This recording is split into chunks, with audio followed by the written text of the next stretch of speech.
सर्दी की एक रात, मैं थक हार कर काम से घर वापस जा रहा था। कार में शीशे बंद होते हुए भी जाने कहां से ठंडी ठंडी हवा अंदर आ रही थी। मैं उस सुराख को ढूंढने की कोशिश करने लगा, पर नाकामयाब रहा। कड़ाके की ठंड में आधे घंटे की ड्राइव के बाद मैं घर पहुंचा। रात के 12 बज चुके थे। मैं घर के बाहर कार से आवाज देने लगा। बहुत देर हॉर्न भी बजाया, शायद सब सो चुके थे। 10 मिनट बाद खुद ही उतरकर गेट खोला। सर्द रात के सन्नाटे में मेरे जूतों की आवाज साफ सुनी जा सकती थी। कार अंदर कर जब दोबारा गेट बंद करने लगा तभी मैंने देखा एक 8-10 साल का बच्चा अपने कुत्ते के साथ मेरे घर के सामने फुटपाथ पर सो रहा है। वो एक अधफटी चादर ओढ़े हुए था। उसको देखकर मैंने उसकी ठंड महसूस करने की कोशिश की तो एकदम सकपका गया। मैंने मोंटी कार्लो की महंगी जैकेट पहनी हुई थी, फिर भी मैं ठंड को कोस रहा था।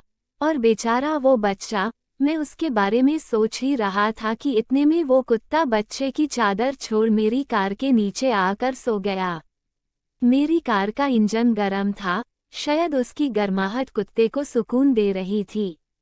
फिर मैंने कुत्ते की भागने की बजाय उसे वहीं सोने दिया और बिना आधे आहट के पीछे का ताला खोल घर में घुस गया। सबके सब सो रहे थे।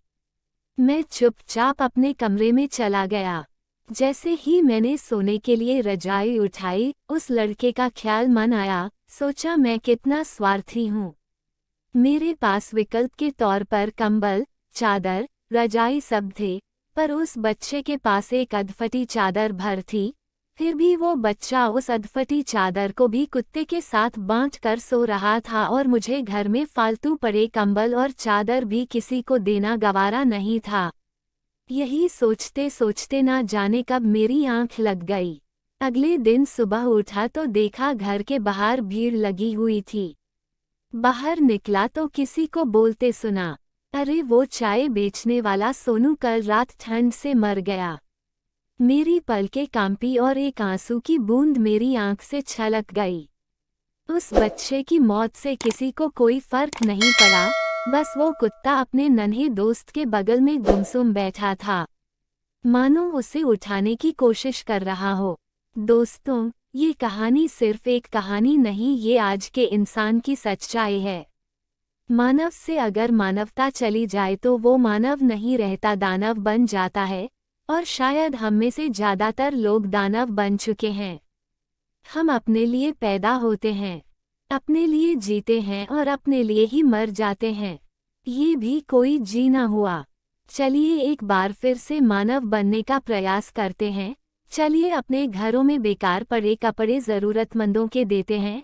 चलिए कुछ गरीबों को खाना खिलाते हैं। चलिए किसी गरीब बच्चे को पढ़ाने का संकल्प लेते हैं। चलिए एक बार फिर से मानव बनते हैं।